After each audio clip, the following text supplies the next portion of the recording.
Hi guys, welcome back to MACS Chat. So this week we're joined by Clara, one of our marketing officers from the MACS committee. Today we're going to be talking about fandoms and fan communities. So whether that be K-pop stans, Swifties, video game subreddits, niche Tumblr pages, or conspiracy Facebook groups, fan communities have become increasingly present in popular culture as motivators behind massive moments of cultural change and pop culture events. They can very quickly turn toxic to their own members and their objects of admiration. Hi Clara, how are we? Hi, very well, thank you. That was a really, really strong introduction. Look, I'm just here because I've been around the block. We've dabbled in a few fandoms over the years. We have some thoughts. All right, so let's start there then. Are you a self-described fandom member of any fandom? Currently, no. Which it feels like I'm, and I hate to say it, but almost like clean, you know? I feel like I'm just in a lull. I'm in between period. But the last fandom I was in was the Star Wars prequels fandom, which was interesting to say the least. I'm so happy we started off strong. Like, what a wild choice. All right, what was it about the prequels specifically that interests you? Was it, I am aware of the meme community for the prequels, or was this like the meme side, or was this only the prequels, everything else sucks? Ooh, it was a bit of both. That's an annoying in-between answer, but it was a bit of both. The memes were fun, but also the discourse that happened in those communities was so interesting. In particular, the discussions around cloning and the ethics of that. And it's like, we're talking about a cartoon, but here we are, and it's interesting. And look, I don't really know what to say. There's just too much. It's too much. So how long ago was this fandom phase? This is just a few years ago. Oh, so I was going to say, you said it's like an in-between phase. And I was like, give yourself some more credit. It might be the new normal. But if it was that recent, yeah, maybe the risks are still there. It's going to be one meme and then it's back. I had to stop using my ex's Disney Plus account. So that's why I had to stop consuming that content. And then I was like, well, I've got nothing to go on with here. I can't rewatch anything. That's honestly, I think, a sign from above that you're Yeah, you're probably right. You're right. So you said it was the great, kind of discussions, not even about the content, the separate discussions that spiraled. So what do you think makes a fan community, successful or, interesting or something you'd want to be a part of? Great question. It's early in the morning. Let's see how we do. I think what makes a fan community good is you do need that foundational content, which, memes can bring people together, and then it allows them to sometimes go that step beyond. There's the obvious of bonding over characters and plot points and perceived injustices of, this is how I would have done that ending better. And maybe I'm even going to type out some fan fiction and rewrite an ending to suit myself. Is this a... something my friend did kind of moment, or are you talking about yourself here? No, not me actually. I'm just too lazy, but I will consume other people's content. I think everyone's a critic. I mean, I think that's a media student thing of do you want to make stuff? Do you want to talk about other people's stuff? Yeah, I'll do that. That's Absolutely. Great. I mean, I think the Star Wars prequel one's an interesting choice of the fandoms that have been around for a really long time. I don't know if they get worse, if they concentrate, but they certainly get more interesting, that you're you have covered all of the ground in the actual media itself. Yes. The piece of text you're interested in, it's like a dead horse at this point. So let's do all of the other discussions. No, that's a really good point. I feel like the communities end up becoming quite self-sustaining. They don't actually need any external input, any new content to keep going. I mean, even other fan communities Harry Potter's a good example. Hell, even Twilight, they're still kicking. That was over a decade ago. I was going to go Lord of the Rings is the real example to me that people still... Lord of the Rings is slightly different though, because people still have the same debates. You're man, it's only been a couple of decades, but go off. I respect that. I think an element of the fandom stuff is the comfort, is a little bit of yes, we're having the same discussions over and over again, but it's it is your area of expertise. It's kind of comforting. It's if somebody asks me a question about media, I will explain it forever till they hate me, but even if we've tread that ground before. So I think the really key thing about fandoms is that kind of parasocial relationship. So yes. I think it can be positive and I think it can be negative. Do you have such a high view of them as well? Or are you... I mean, I feel like my view is just increasingly negative. I mean, I think it's worth distinguishing between when the fandom is based on like fiction versus real life though. Because obviously in real life, like there's a bit more scope for like harm to be done potentially. Whereas when it's fiction, it's like, we all know these people aren't ultimately real. I mean, sure, we can maybe go after the actors if we really care. But yeah, I do think with parasocial relationships, people go crazy. That's not a very articulate response, but it's so fascinating to witness people full on believing they're in love and stuff like that with people that they only know the idea of, or a very, very narrow portrayal of. Well, one of the things I think is really interesting is, and we might talk about this a little bit more about like marketing created fandoms, is the push either from like executives or from content creators themselves to build a kind of parasocial relationship or system. Like, for instance, this is a slightly weird example, but all of the like Instagram AI chatbots that they were trying to do, for a while they were trying to do like celebrity chatbots. So you would sell your brand to Instagram and like all of your every text you ever sent or every curated text so that you don't accidentally say something problematic. And then people could interact with like a fake version of you that would actually respond and would actually do that. I have not heard of that. Have you not? No, but look, I hate to say it, but I'm not surprised. These like people do anything to make like an extra buck here and there, which is a shame. But in terms of fandoms that are definitely fueled by like marketers, I think we've definitely seen that. I think like my gosh, like BTS fans, like, and other K-pop groups, like at least I've heard stories of, you hear members being told like, you can't go public with your relationship, stuff like that, or, act a certain way to perhaps like almost lead your fans on and further strengthen that parasocial relationship. I think that can be quite harmful.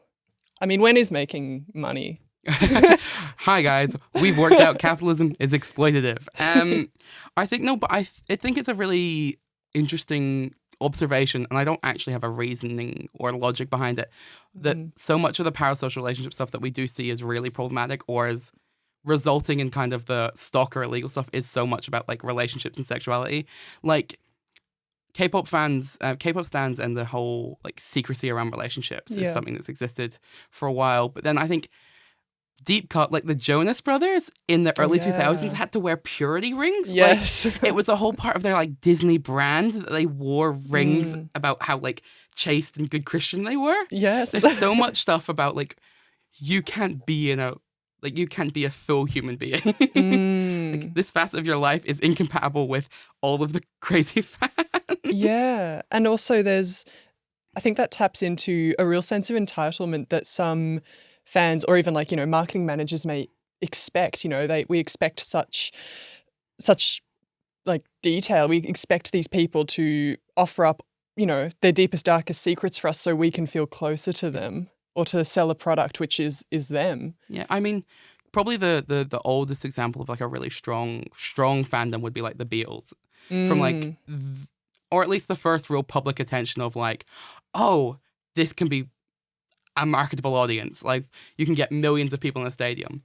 But the difference between the Beatles doing like 1 or 2 interviews a month versus like, or a week, versus kind of always online constant connection of like, you have to post 14 TikToks a day as a part of like some celebrities like contracts. Like, there are people whose record labels expect social media output. And if they don't meet the social media output, they go, well, we can't sell your music. Wow. Which is like crazy. And somebody that wants like, I want to be an artist and that wants to be my art, not my brand is what I create. Yeah, they're increasingly just inseparable. There was a story. Have you seen that TikToker / artist that paints people on like the New York subway, and it'll be like, oh, I painted them in like 2 minutes and I gave them the picture of that? Yes. So he had his first actual art exhibit, like first proper created one. And so an art reviewer, somebody that actually like works in high art, went and reviewed it, and he said roughly along the lines of, he's like the most famous artist in the world, like by like TikTok views, but nobody knows who he is in the high art world. That should probably change because it's impactful, but I actually don't think his art's very good. That caused millions of people that go after like one tiny art reviewer. Yeah. But I think the really interesting thing about that and about what you brought up is that kind of let me find my notes. It's like that line between what's considered valid as like art. But for the fan communities was the people, for one, the artist, it was like his art wasn't important, it was the community. It was like the experience of going, oh, the story, I guess, of like helping these people that have bad days and like giving them out in the happiness. So to him, interacting with his fans was like part of it. And to the art reviewer writes a review about and then the art disappears. Itself. Yeah. The art reviewer doesn't make content about themselves. So when people were coming after him, basically thinking it was like YouTube drama, that it was like, you're just a hater. And the dude's like, bro, I'm like 50 years old. My job is to review art. Like the things of like people that are so entitled to the time of this like creator and they think it's a social relationship that it gets directed and they go, oh, not all people are like famous, they're not celebrities, they just make things. So like the death of kind of an actual artist versus this like consumer creator constant presence is, I think, interesting. Yeah, and even the ability for fans to take criticism like that personally and feel that they need to defend their idol is really interesting. I almost just think, look, it's just let the artist deal with their art, you know, like that's their domain. But I guess that further just proves how kind of blurry that line, those boundaries can be between that fan and like creator relationship. I think, let me do my thinking so early, guys. I think what's super interesting about pointing out brain work. I did have a thought. No, but I think what's really interesting about that kind of, they take it as a personal attack, is they're like, oh my God, media research. There has been stuff and studies that say like people take attacks on their like social hierarchy like physical attacks. They take them very personally. And where fandoms are like competitive. I don't know if you noticed that when you're like your brief time in the Star Wars prequel fandom, but there's like an element of, particularly in like nerdier ones, of like proving yourself, proving that you're a fan. Like the competition element, I think, drives people to be really, to do really the, like, hostile. Really hostile, yeah. And the outward acts of like conflict, where like, I'm gonna fight with you because it will make me better. Yeah, I mean, even within like the Star Wars community, it was rough being in the prequel subsection of that, because until the sequels came out and the more valid original Star Wars fans decided, oh hey, maybe the prequels aren't so bad because the sequels seem to be even worse. Only then did, you know, they let off, and you didn't feel so attacked from, you know, people technically within the broader fandom.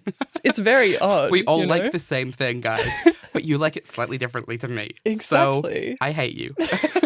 Where's your address? We'll fight. But it is odd. It's that friendly fire.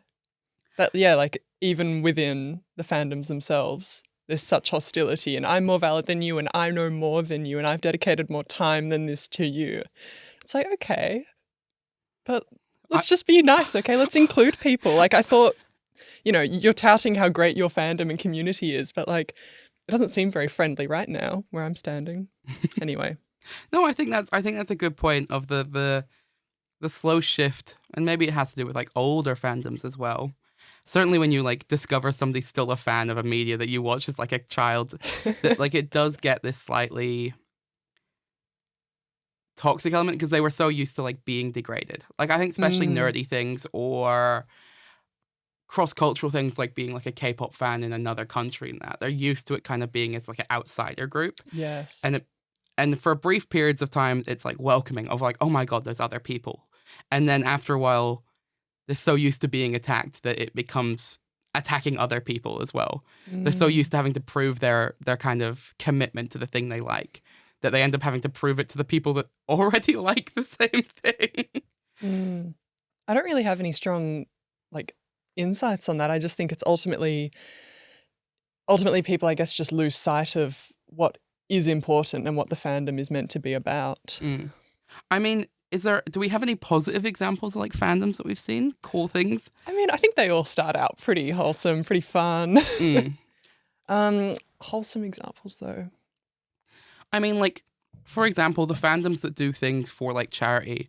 So this is not something I expect you to have a super deep cut about, but like the speedrunning community, like speedrunning games, playing games as fast as possible, leaderboards and all that, do twice yearly events that are raising money for charity that will routinely get millions of dollars. And they've done it for like a decade at this point. And so any of the toxicity or like allegations of like cheating or this or that and all the internal drama kind of gets overshadowed by like, but they do actually nice things. So like you can hold it. Yeah. Ultimately for a good cause. Yeah. Or that like they can band together. Another example would maybe be like, I think Swifties is like the current biggest fandom, like by far. That did come to mind. And then I thought about their defending her private jet trips all the time. Yeah. Which is where but I think for the most part. whereas like, I think Swifties are a great example of like people that are interested in the music of creating like an environment which is welcoming to people for the music. Like their concerts are famously very low risk, I guess, and like very supportive, and they have their like candy like bracelets and things that are for community outreach. But then it does hit that line of like you can like the music and even like fans and want to make a stronger fan community. What does that have to do with jets? Yeah. I mean, I guess it just shows like, you know, what scope do you want to like analyze a fandom by, you know, as you've like mentioned before, there's that core content, then there's kind of beyond. I think in the case of Taylor Swift, I think because she's a real person, it does kind of keep things a bit more grounded. You know, it kind of has to be grounded in reality more so. I mean, look, I'm sure there's fan fiction about her out there. I mean, but as opposed to like, fictional content, I think, people, it's hard to deny the facts, I guess. You know, like you have to deal with what's in front of you when it comes to like her, like, you know, you can't pretend there's a song that exists when it doesn't by her. So this is getting a bit obscure. No, I get what you mean. That like, even that Taylor Swift as a celebrity versus as like an actual human being of like created celebrity persona, there's still an element where you actually have to go at the end of the day, it's a physical person that exists. And so part of that's positive. You can have moments of actually like going to a concert, and that's like a once in a lifetime grounded thing for being in that fan community versus like a movie that's always accessible, where like the constraints of reality do have an impact. Of you can't go, oh, I saw Taylor Swift like 30 times last year, because you didn't. She didn't play 30 times in your your city. So people don't have to fight quite as much because there's not actually that always on connection. Yeah, you're right. There's like less touch points, I guess. Yeah. And which makes things like an event, and I think that's more positive. It's also, that kind of just lends well to like moderation, you know, like if you can't attend all the concerts, then you just cannot, you know, you can still listen to the music, yes, but you know, you can't fall down a rabbit hole as easily, I think. Or you get different rabbit holes, I guess, because there are definitely people that have followed her around the world because they're always like groupies. And there are people that will listen to her music 24/7 a day. But I think when you've got such a wide community, it being grounded a little bit by reality helps probably the majority of the community be okay, rather than like a very loud extremist sect. Which I think some fan communities, older fan communities, ones based around older media, can slowly shrink and get quite like a loud minority, and it becomes really hard to like judge them externally. Yeah. Sometimes, they're even taken over by, or just dominated by, trolls and stuff like that as well, which gets very out of hand and very harmful and offensive. I mean, we talked a little bit about like secondary fan media, and I know you wanted to talk about like fan fiction legitimacy. So I think it's an interesting topic. All right, go. Let's do it. I mean, I think for me, the thing about fan fiction is, and look, necessary disclaimer, they're not all created equal, you know, and even the platform that you access fan fiction on will sometimes like greatly determine the quality of the writing itself. For example, the difference between sites like Wattpad versus Archive of Our Own, which is a bit more off the beaten path to kind of an entry-level consumer of that content, you know? I don't think you're wrong, but I just love the idea of like the iceberg of like fan fiction. Yeah, we need to draw this up. Of not even within a fandom of like specific things, but of just like your kind of general involvement in like fan fiction as a community itself, of like how deep do you go, specific examples of like fan fiction like stories that cross like outside of their fandom and just become like notorious across a site, I think is really interesting. Yeah. Like a lot of like, for instance, like the Twilight fan fiction, like that the became original, 50 Shades of Grey, yeah. That became 50 Shades of Grey. But like that original one is like infamous regardless of what fandom you are, if you just engage in fan fiction at all. I think that's super interesting. Another one that made it to the mainstream would be After, which was originally like a Harry Styles One Direction fanfic. And then it became a book, and like 50 Shades of Grey, it became movies as well. And it's become wildly successful. And from like the business point of view, of course they love it. They've just, publishers online have just found tons of content out there. All they have to do is change names and then they don't have a lawsuit. So like, great, it's profitable. But for the actual writers themselves, I think it can, it's still a really positive thing to do. Sometimes I think it's a good way for people to engage in writing and literature just with pretty low stakes. Like, for example, if you're getting into writing, you don't have to worry so much about character development if you're just taking characters and using them from, a show or movie that you already love. I think that can be really positive because then you just work on your plotting technique, for example. No, I totally agree. I'm not a fan fiction writer myself, nor have I ever been. I'll just like crush that caveat now. But I do respect its position. Like, I think it does serve a purpose in actually developing and like allowing writers to start and experiment and have low stakes, but also feedback. Like, like in that case, the fandom, even when they get very toxic and the feedback they give is maybe not the most constructive or can push towards certain narrative themes and things that are inappropriate for the age group of a fandom, but are still probably the only access someone would have to any form of criticism. Yes, it can be really useful technique. Tools, I mean. What I think is interesting is the two examples you brought up have an air of getting like poached by like marketers or producers. Yeah. But there's like alternative examples where people that were like, I started writing fan fiction and now I want to be an actual writer. Yes. And they cannot escape the fan fiction like label. Really? Yeah. So I was reading something by Sarah Reese Brennan, who I have not read anything of, but it was like a whole blog post about trying to argue that her work is separate from various fandoms.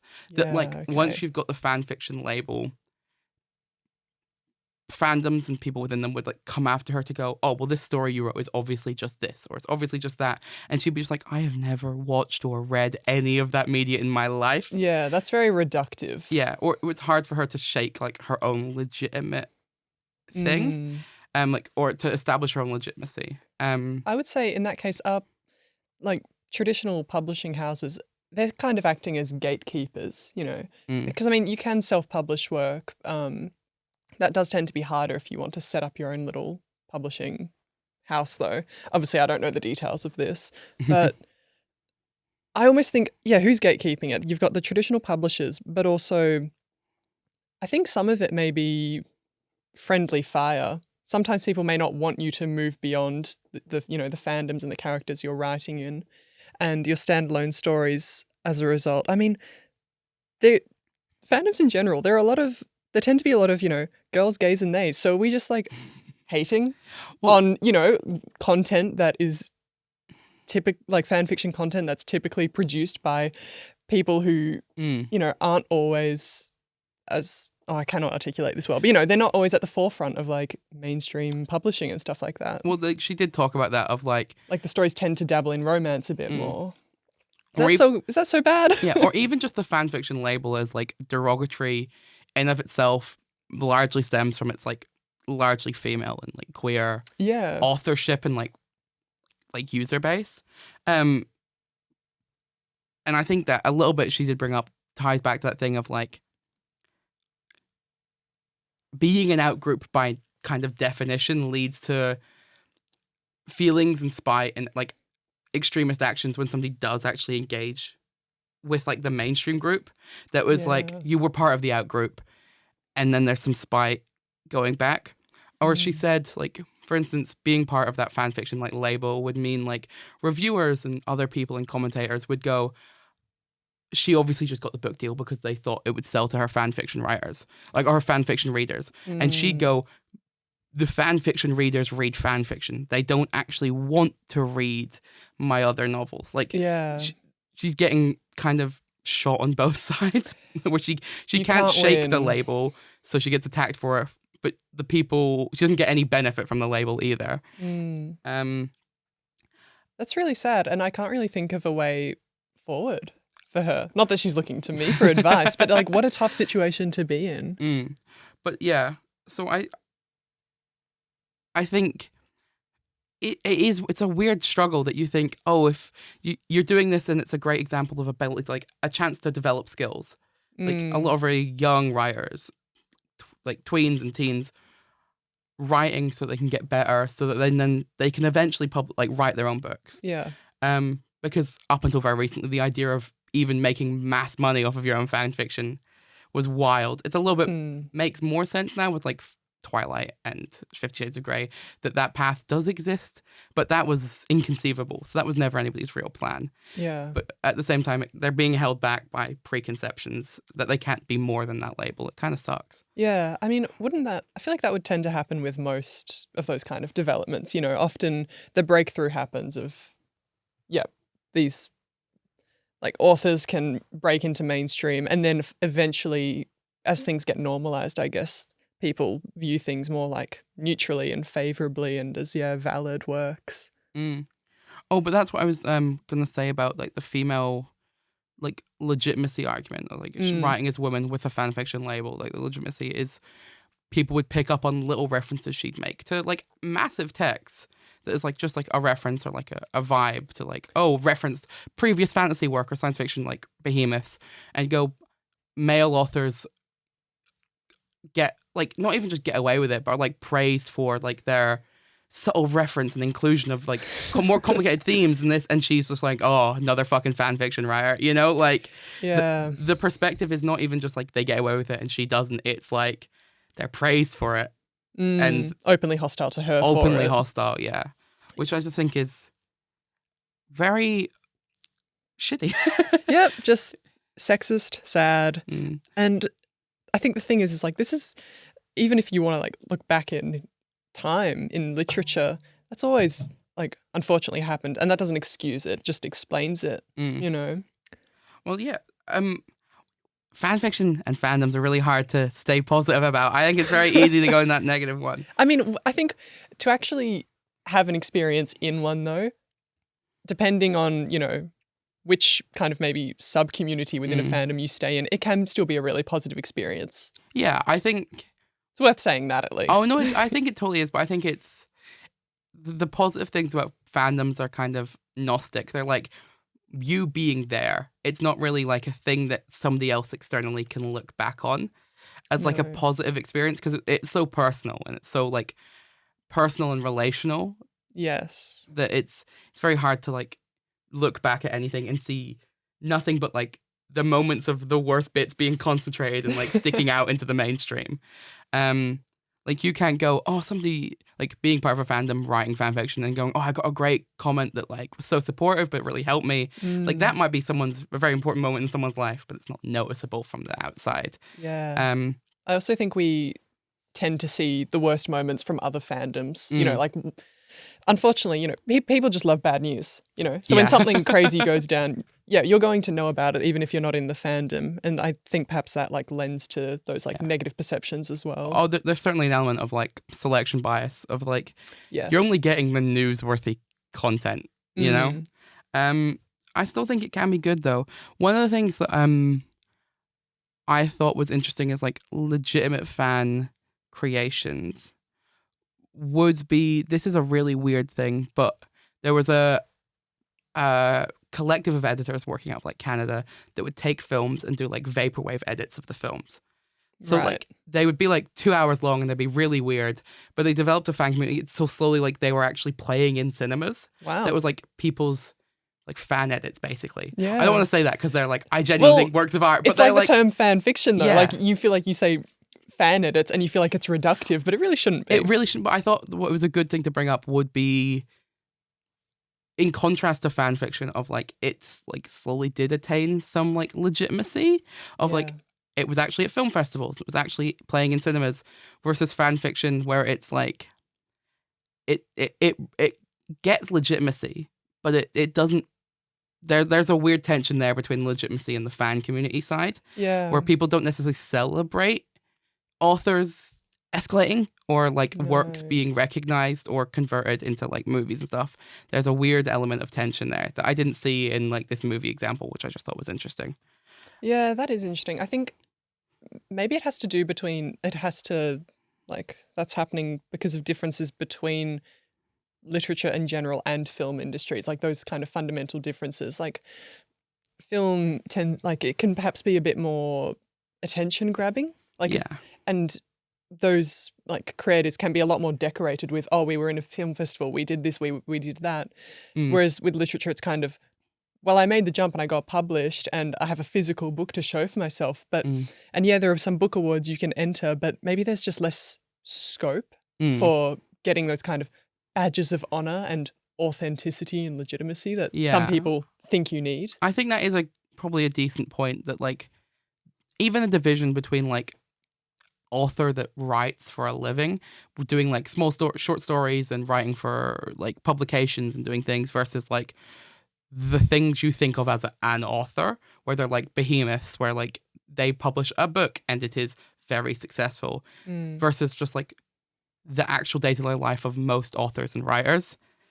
That might be a difference as well, that we like there are badges for cinema that are kind of lower level that are still recognized, whereas like if you try and explain like, oh, what are the Nebula Awards to somebody that's not in that kind of smaller writer community already, it's not as like immediately knowable, where you go, oh, film festival, that sounds probably real, versus like, oh, this award, and you go, well, I don't know if it's recognized, or like what's the hell is a Hugo Award, what's this, what's there that, are so many awards out there, how could I possibly know about them and care about them? That's a real struggle, getting people to care about your work. That kind of is it at the end of the day. These are our early morning thoughts. This is as good as it's going to get. Hi guys, please read my fan fiction. Was there anything else that was super important that you want to talk about? You did want to talk about Dan and Phil, and you brought this up to me. Do you want to talk about Dan and Phil? I mean, I think it sort of circles back to those parasocial relationships, and I think now that we've gotten some time has passed, we've gotten some perspective, gotten some distance. I look back at that time with like early YouTube in general, in like the 2010s, when, you know, those like vlogging communities and stuff was really taking off, and yeah, people got very attached. I think they, like, at least for me in my experience, and perhaps like maybe Gen Z's, that was like one of the like first examples of forming those like parasocial relationships and not having that kind of barrier of like professionalism when consuming content, because it was just people in their bedrooms setting up a little camera and tripod. And I think about Dan and Phil in particular because, you know, they were harassed by their own fans, by the people who they were dependent upon to live and earn money from. They were harassed by their own fans who thought, you know, who wouldn't leave them alone with you know, accusations. I'm saying that with like in quotation marks, but, you know, being like, oh, are you guys dating? Are you guys gay? Like, what's going on? And so I think it touches on that entitlement again, that blurry line between, well, professionalism and like, well, you're watching him for his comedic content, perhaps. Like, why do you need to know all of this? I don't know. It's just interesting. It's just an interesting case study, especially when a decade later, you know, stuff has been alluded to where, like, I think Dan released a video a few years ago about like saying that, you know, something happened between him and Phil. Still none of our business though. And it perhaps like, I think it darkens my like perception of the fan community as a result, where I think like, yeah, they must have been very stressed going through that. And it does seem like it's a weird element of like pressure. Of all the things you think are going to like threaten your career, you don't usually think it's going to be like the fans, your like, own and fans. Like so directly as well, of not even just, oh, they might get bored, they might like, but like genuinely like they want everything they from want me. everything, yeah. They want to know, what your thoughts are at 2 a.m. Well, they feel entitled to that. I think Dan and Phil's a really interesting case study because of the timeliness of it. We talked a little bit before about like authenticity is like the currency of fan communities, right? Yeah. And we talked a little bit more about like the things that people do, especially online creators, of trying to intentionally blur that boundary. Whereas Dan and Phil and that just era of YouTube it wasn't some marketing driven thing. It was truly just people didn't think they'd have to. Like YouTube has kind of had cycles of like direct access to very, very highly produced, which is what most YouTube content that's successful now is very highly produced with dabbles of authenticity, like constructed. That was just people going, oh, we truly did not know this would happen. That like people would come to expect that constant access. Yeah. I mean, I think all these kind of examples are just reflective of, I'm going to sound like a bit of a boomer here being like, people don't have manners these days. But, it's like taps into that sense of entitlement again. Of, like once you perhaps cross that line of sharing like something with an audience, are you setting a precedent? Does that encourage and excuse people's perhaps bad behavior? And there are levels to it, of course. Like, some fans are never probably going to comment something in their life, but they're still enjoying and appreciating the content. And then others obviously will and may even go to those extremes of stalking and trying to break into people's accounts and stuff like that. I think, again, it's always important to keep that perspective of like, you only hear the worst. That like the bulk of any person, like any online presence is nothing, like it's lurking, is not really contributing like stuff that you can look back on and find. Yeah. I think that the Dan and Phil example though as well is a weird thing of like age groups of fandoms as well, of trying to navigate that, where not to reference too much those kind of misogynistic things of like majorly women and queer like audience, but there were elements of like these are young people that are slightly outsiders probably in their own social space, especially in like that time for like YouTube audiences. Yeah. And are doing a lot of the growing up that needs to happen. So having such direct access to a celebrity at such a weird young age is probably never happened before either. Yeah, that's a great point. Even just learning how to act online as opposed to offline. It can be hard, guys. There's a lot of experimentation. Like in terms of like nobody had done it before. We didn't like that interaction level, the kind of age element and the kind of, you're not an adult yet, guys. Like you don't actually know everything. You might walk into uncomfortable situations or might think that like the wrong signs are signs of maturity. Things like the sexualization of like their relationship and stuff is weird to view in the perspective of an audience that aren't adults themselves yet. It's I don't know how you'd navigate that as like the actual content creator, of going like, how nobody's done this before. There are no guidebooks on how to navigate this weird relationship. No notes, no thoughts. I feel like you articulated that very well. Well, maybe that's one of the things about fandoms that were like the modern fandoms, when we talk like specifically online ones, is like probably still kind of new. There's still an element of like expected behavior and like etiquette for it is probably still developing. Yes, that's a good way of putting it. Yeah, etiquette.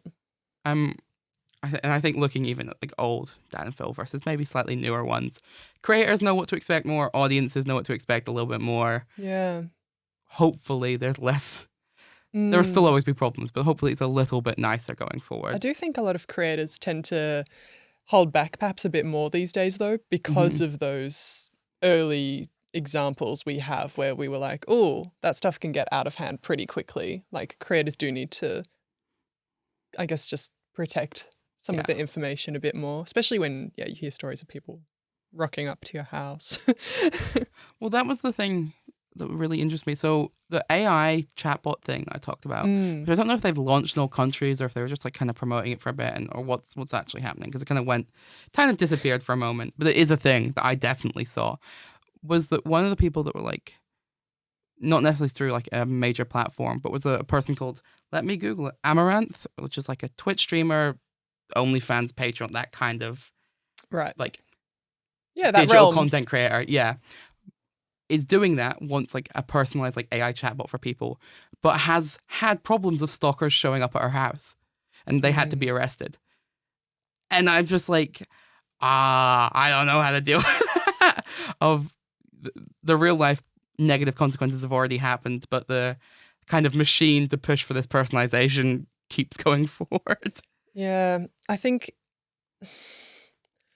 on one hand, you would say that like the sensible, reasonable adult should know, yes, perhaps the like parasocial relationship is being fostered here because that's going to make, my like celebrity or person I look up to, it's going to make them money. Yeah. But I should still know not to obviously cross that line.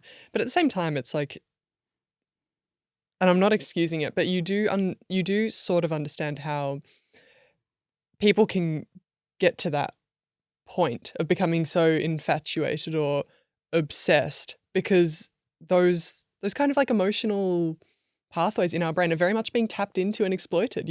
People think they have a friend or whatever it is. Like, I think one of the things we might see more of, and it's probably actually happened already, is more like health interventions for parasocial relationships, of people actually treating them maybe, hopefully, as like a health problem, as, I think contextual situations, like the symptom or the result of like contextual situations and mental health problems, rather than just like, oh, they were obviously crazy. Like, there are systems in place that exploit this drive, and if their people are particularly sensitive or susceptible to negative like effects from it, it's probably like a health problem, Yeah, no, I think that's a good point. Like, to be able to participate in a fandom and have like a positive experience, you kind of need like a well-rounded life. You need other sources of community. You need to not have everything riding on this one fandom. And if something goes down, you're down in the dumps, or it affects you on such a core level.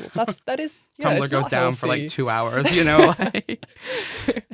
But yeah, I think it like, this is like a very common like media like narrative that we could just copy in now, of like people being like, oh, the loneliness epidemic. But I do think there's like something to be said for, if you just have like, different aspects of your life. Yeah. You're not dependent on one thing, and perhaps that does act as like a preventative measure from these from unhealthy parasocial attachments being made. I think it ties into the Taylor Swift thing of why that fandom might be better, is if it involves you actually with your friends and people of the community going into the real world to go do an actual like event.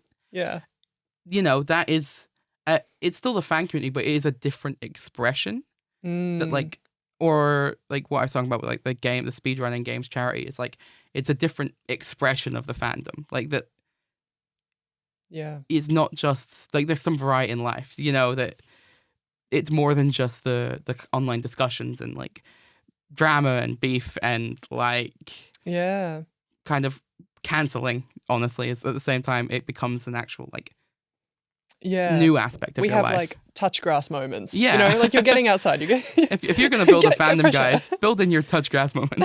I actually think that's a good, like, if going back to like what's a successful fandom, I think that might be it. Yeah, having those touch grass moments. Like, seriously. Because like, I mean, if you want to like take it back to media even for a second, like, yeah, of course, like even just spending all that time online in a community, it's not going to be healthy, because you do have like sometimes algorithms working against you, trying to show you, polarizing, upsetting content, because you're going to stay on the app longer and it's going to make them more ad revenue. They don't really care about how it affects you emotionally and mentally, Well, and so when stuff goes down in a fandom, it can be very engaging, and they want it to be. Does that make sense? I know, I totally agree. I don't say this to be like, phones are bad, but just, you don't always have all the like features of social media working with you anyway. Yeah. Clara just shook a cane in the air by everyone that's listening and not watching. What do you mean? Yeah, your little like man shakes fist at clouds. Gosh, didn't even realize. No, but I honestly, on my soapbox. Yeah, I honestly agree though. Like, I have a thought. Let me like think it through so it actually makes sense. Oh, it's gone. Sorry. We were talking about touching grass, having those like tangible offline kind of connections to your fandom. Yeah. No, it's gone. That's okay. That's okay. Rest in peace. Oh, I remember it. We're cutting that bit out, guys. I think it really leans to what you're saying about like we were talking about earlier of marketable, like fandoms and marketing influences of like content created and slightly astroturfed for marketing reasons. Like what I always thought was really interesting is all the ads I get on social media that pretend to be part of a fandom that aren't. For instance, like Elemental, I've already talked about this in this podcast, but like the Disney movie that didn't do great when it came out in cinemas had literally like fake recordings in cinemas that like they were all of a similar tone and vibe and they were all about one character trying to basically emulate like a fandom's fast like attention and like ability to push a character as like a social media moment. Right. And it was literally like in an empty cinema with far too good audio, like recording a bit of the movie. It's always so obvious. Yeah, like recording a bit of a movie and then going, "Oh, Claude's my favorite character. He's so fun." Like, but I got like, because the algorithm is repetitive, I got like 40 videos in a day of the same thing, gosh. And it's just like, you poor thing. Yeah, well, it's like I just think it's interesting that like that's being tapped into. That even the like fan communities of the thing that's going, they love a thing. It's like, oh. Can we make one up, guys? Yeah, I mean, I think it's just like marketing people have realized, that like authenticity is it sells, you know, and so they try and manufacture it. And for people who are maybe chronically online, it's easy to pick out when it's fake. You can tell by the tone. You're calling me out. No, because I'm right there with you. I can pick it as well. But it's like, like that. Like those communities in of it's like they were authentic, they were, you know, self-sustaining, blah blah blah back in the day.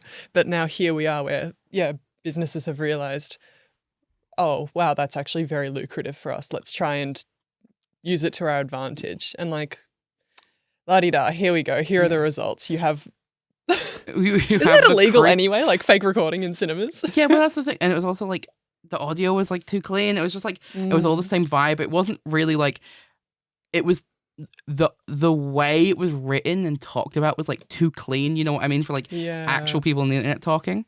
But you're totally right. When you look at things like Barbie or like Barbenheimer and don't get me started. Or like Swifties and how successful that tour was and just how successful anything she does is financially. You go, it does like that's a lot of money. There's gonna be other actors at play just because of how much financial incentives there. I actually think Barbie's a great case study as well because, you know, we had kind of communities manufactured around that movie of wear pink to the cinema, you know, like have girls' night out, all that stuff. Or, oh, look at my Ken boyfriend, stuff like that, right? Yeah.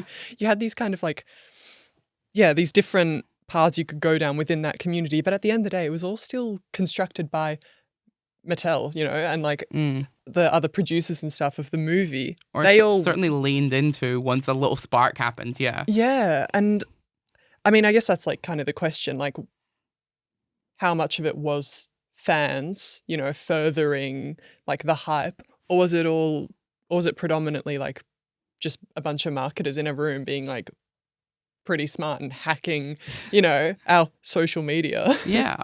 Well, I think maybe a mediated answer there of like it's probably both of like maybe marketers just decided people would like to do something with their friends and like wearing pink kind of worked, and if they just so happen to sell pink clothes, don't look too hard at it. Like there's I think levels of, you know, people are autonomous too, and fan communities are still making active autonomous choices, and people can be aware of, you know, those like impinging forces around them on their behavior and stuff like that. But it is still their choice of like, you know what, I know it may just be marketing hype, and as soon as everyone's gone and seen the movie, we may never talk about it again, but for here and now, it's fun, you know, going out with friends and stuff like that. All in the name of Barbie. Our one true god, Barbie. I think we might leave that there, guys. So thank you for listening to this week's episode of MACS Chats. Please remember to follow us on our socials and subscribe to our podcast wherever you listen. As a reminder, we do have that Google form running where you can submit your own ideas or nominate yourself to come on a podcast episode. That is happening. We are working it out in the background. All right, thanks.